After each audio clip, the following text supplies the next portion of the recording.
All right, welcome back for another speaker's tip for this week. This week, I want to continue on with the theme I just talked about last week, which is a little bit of audience attitude and how do you deliver to the audience where you actually embrace them versus talk down to them or become the quote unquote smartest person in the room that you're trying to tell the audience what they need to do. Now, quite honestly, I see this all the time in speaking.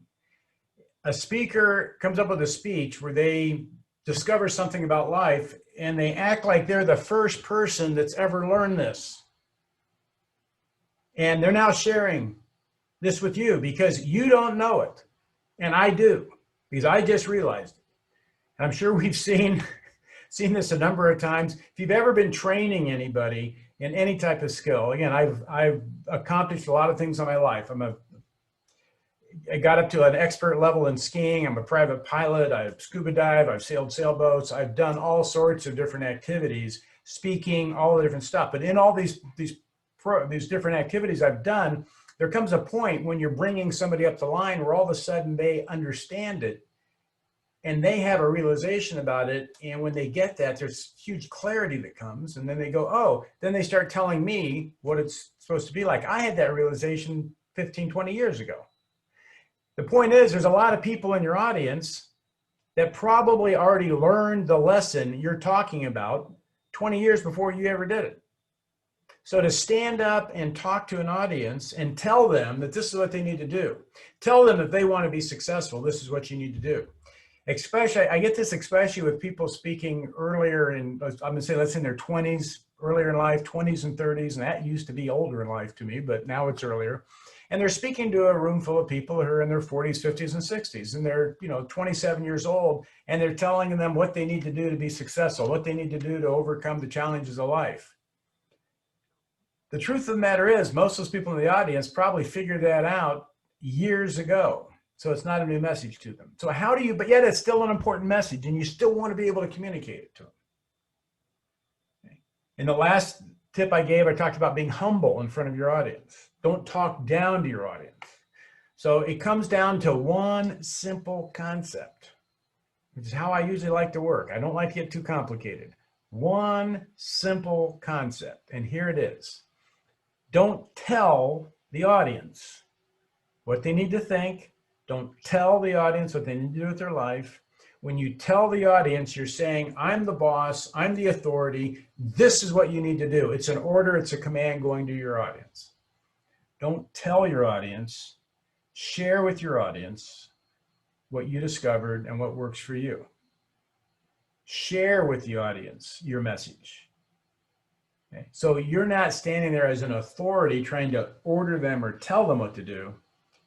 You're explaining something that you've learned, a valuable lesson, a message that you need, and you share with them how it's benefited your life. You share with them how you discovered this. I would probably tell you, some of you have probably already know this lesson, but what's important is that we reinforce it. And when you're sharing it, even if they already know it, they're willing to look at it some more and go, yeah, that's a good point. I sort of forgot about that. Or I could apply that to some other areas of my life. Now let's flip that back around to telling. Here's one of the key things I look at with basically telling somebody what they need to do. How many messages do we get on a daily basis telling us what we need to do? I just think about it. How many radio commercials do we hear? How many TV commercials do we hear? How many internet videos or internet banners that are, just telling us what we need to do? We need to buy something, trying to put that command in, telling us what we need to do. Driving down the freeway, how many billboards are telling us what we need to do? The people around us, how many people are telling us what we need to do? What happens is we'll build in a natural resistance to being told. And as soon as somebody starts to tell us, I think there's even a subconscious resistance that builds in because we're getting told by people so much. What you want to do is lift a person up where they're more able, more capable.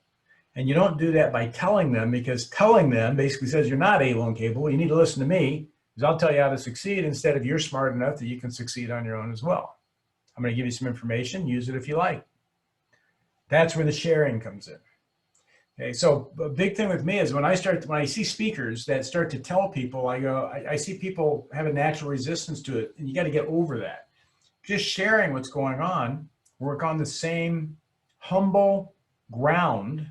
I talked about last tip. The word humble comes from the root word, the Latin word ground, which means we're on the same ground. We're sharing experiences back and forth. We can learn from each other's experience. So craft your messages so that you share your experience and don't tell the audience what they're supposed to do. And a classic example of this is this call to action at the end of the speech. This is something that's in a lot of Toastmasters manuals. It's something that's in a lot of other speaking manuals where you have to have a call to action. Okay. So I see this where people will tell a great story and then they'll look at the audience. I don't know, maybe they're talking about overcoming fear, and they say, how many fears are you going to allow to control you? How many dreams are you not going to have? Overcome your fears. Don't let your fears control you. And like I said, a lot of those people in the audience have already overcome huge fears. They know that lesson.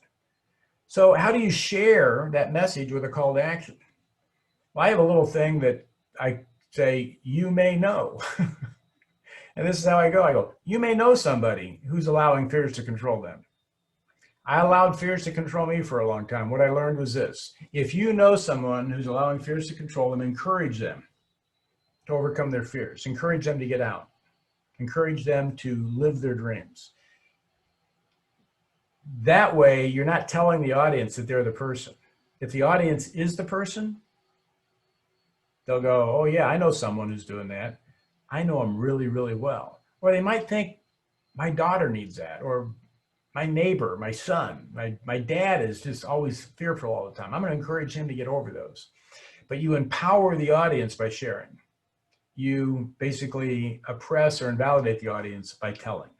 So don't tell your audience what to do. Share with your audience what worked for you and get them to try it to see if it works for them.